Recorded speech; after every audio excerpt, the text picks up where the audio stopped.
Assalamualaikum warahmatullahi wabarakatuh. Hai Sobat Info. Hari kiamat merupakan peristiwa kehancuran alam semesta dan menjadi awal bagi kehidupan yang kekal. Sebelum di akhirat, umat manusia akan dibangkitkan lalu dikumpulkan di padang mahsyar untuk menjalani pengadilan dari Allah Subhanahu wa taala. Mahsyar adalah dataran yang sangat luas, tempat berkumpulnya para makhluk yang pertama hingga makhluk terakhir yang hidup. Dataran mahsyar berada di alam akhirat dan dikatakan berpasir, tidak terlihat tinggi maupun rendah.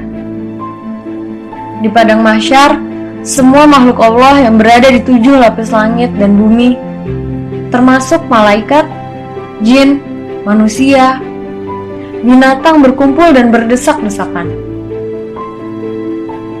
Setiap manusia pada hari pengadilan akan hadir di mahsyar, diiringi oleh 2 malaikat, yang satu sebagai pengiringnya dan yang satu lagi sebagai saksi atas segala perbuatannya di dunia. Pada hari itu, semua orang disibukkan dengan urusannya masing-masing, sebagaimana Allah Subhanahu wa taala berfirman, setiap orang dari mereka pada hari itu mempunyai urusan yang cukup menyibukkannya. Quran Surat Abasa ayat 37.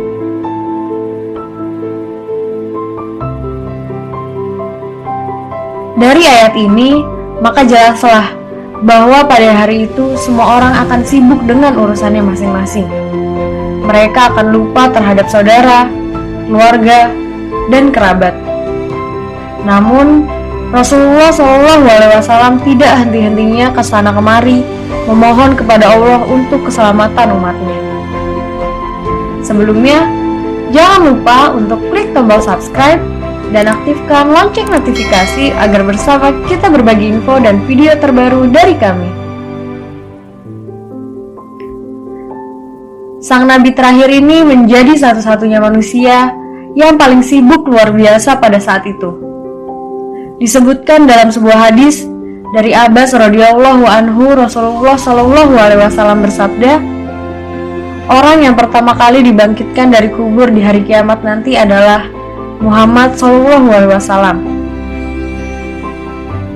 Nantinya, malaikat Jibril alaihissalam datang kepada Nabi dengan membawa buruk, lalu malaikat Israfil membawa bendera dan mahkota. Sedangkan malaikat Israil datang dengan membawa pakaian-pakaian syurga. Israfil alaihissalam bersuara, wahai roh yang baik, kembalilah ke tubuh yang baik. Maka kubur terbelah menjadi 2. Pada seruan yang kedua pula, kubur mulai terbongkar. Dan pada seruan ketiga, ketika Rasulullah SAW berdiri, sang Nabi membersihkan tanah dari atas kepala dan janggutnya. Kemudian, dilihatnya kondisi sekitar yang sudah rata dengan tanah. Nabi Muhammad kemudian menangis, sehingga mengalir air matanya ke pipi. Beliau bersabda, kekasihku Jibril, gembirakanlah aku. Jibril berkata, lihatlah apa yang ada di hadapanmu. Rasulullah kembali bersabda, bukan seperti itu pertanyaanku. Jibril kembali berkata, adakah kau tidak melihat bendera kepujian yang terpasang di atasnya? Rasulullah SAW bersabda, bukan itu maksud pertanyaanku. Aku bertanya kepadamu akan umatku, di mana perjanjian mereka? Niscaya akan kuatlah pertolongan pada hari ini. Aku akan mensyafaatkan umatku. Jibril alaihissalam menyeru, wahai sekalian makhluk, datanglah kamu ke semua tempat perhimpunan yang telah disediakan Allah Subhanahu wa taala. Umat-umat datang dalam keadaan satu kumpulan. Setiap kali Nabi Muhammad berjumpa pada satu umat, beliau akan bertanya, di mana umatku? Jibril kembali berkata, wahai Muhammad, umatmu adalah umat yang terakhir. Sampailah saat umat Nabi Muhammad yang muncul dengan menangis, serta memikul beban di atas belakang mereka sambil menyeru, Wahai Muhammad, Nabi Muhammad SAW bersabda, wahai umatku, mereka berkumpul di sisinya sambil menangis. Kemudian Nabi bersujud kepada Allah dengan sujud yang sangat lama, sampai Allah Subhanahu wa Ta'ala mengatakan, ya Muhammad, bangkitlah dari sujudmu. Ya Allah, saya tidak akan bangkit dari sujud sebelum saya mendapatkan apa yang Engkau janjikan. Ya Allah, berikan saya kesempatan untuk memberi minum kepada umat-umat saya. Mereka kehausan di bawah terik matahari. Akhirnya Allah mengatakan, ya Muhammad, ini telaga Al-Kautsar, beri minum pada umatmu. Lalu dipanggillah, umatku, umatku, umatku. Rasulullah SAW padahal dijamin masuk surga.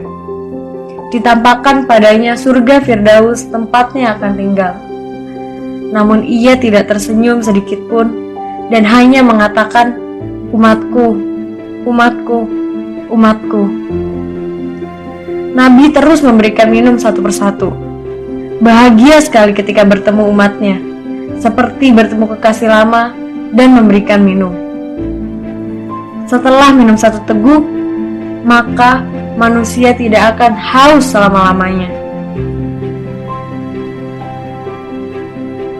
Setelah memberi minum pada umatnya, Rasulullah SAW sujud kembali.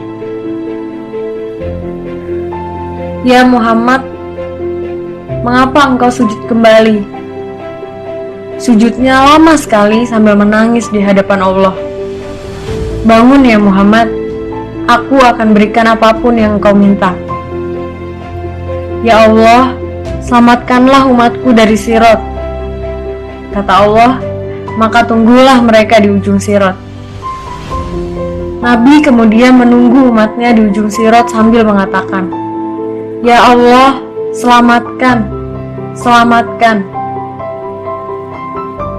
Maka yang memiliki amal yang banyak akan melewati Sirat. Namun, ada juga yang jatuh ke dalam neraka.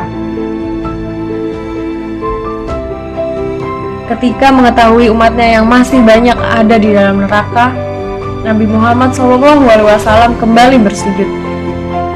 Ya Muhammad, bangkitlah dari sujudmu. Apa yang engkau inginkan? Ya Allah, selamatkanlah seseorang yang di dalam hatinya ada iman walaupun sebesar biji kurma. Lalu Allah menyetujui. Nabi langsung ke neraka dan mencari umatnya yang memiliki iman sebesar biji kurma. Ketika bertemu dengan Rasulullah, umat ini habis disiksa dan tubuhnya luka parah. Kemudian Rasulullah memeluk mereka dan mempersilahkan masuk ke surga. Setelah tidak ada lagi, Nabi Muhammad SAW kembali sujud di hadapan Allah dengan sujud yang sangat lama. Dalam sujud itu, kemudian Nabi menangis. Lalu Allah berkata, ya Muhammad, kenapa engkau menangis? Ya Allah, selamatkanlah umat saya dari api neraka yang mereka di dalam hatinya ada iman sekecil biji jagung. Kata Allah, aku izinkan. Akhirnya, Nabi Muhammad lari lagi ke neraka. Wahai malaikat, keluarkan umatku yang di hatinya ada iman sebesar biji jagung. Keluar lagi, sekian ribu dan sekian juta umat Nabi Muhammad. Apakah sudah selesai? Ternyata tidak. Nabi Muhammad kembali lagi menghadap Allah, lalu bersujud dengan sujud yang sangat lama. Sampai Allah berkata, ya Muhammad, bangkit, apa yang kau inginkan? Ya Allah, keluarkanlah umatku dari api neraka yang di hatinya ada iman sebesar biji zarah. Aku izinkan. Nabi Muhammad SAW kembali berlari ke neraka untuk menyelamatkan umat-umatnya yang di dalam hatinya terdapat iman walaupun sekecil biji zarah.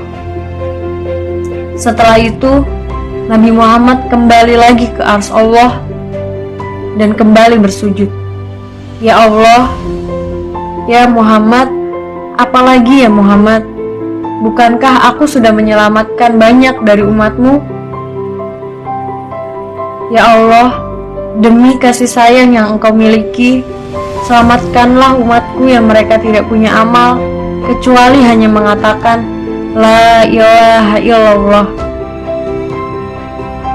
Aku izinkan. Nabi Muhammad SAW kemudian berlari kembali ke neraka, menyelamatkan umatnya atas izin dari Allah SWT, Sang Pencipta. Subhanallah, Maha Suci Allah. Tidak ada syafaat yang kita nanti-nantikan kecuali hanya pada Rasulullah semata. Ketika hari kiamat dan pintu taubat telah ditutup, tidak ada lagi harapan bagi manusia. Semua nabi dan malaikat tidak bisa menolong kita di padang mahsyar kelak kecuali pertolongan Rasulullah SAW. Beliau adalah pemimpin umatnya, baik di dunia dan di akhirat. Beliau selalu mengutamakan umatnya daripada dirinya sendiri, dan itu semua hanya karena cinta. Betapa agung kemuliaan akhlak dan cinta beliau. Semoga kita termasuk kelompok pertama yang melalui sirat bersama Rasulullah SAW. Wassalamualaikum warahmatullahi wabarakatuh.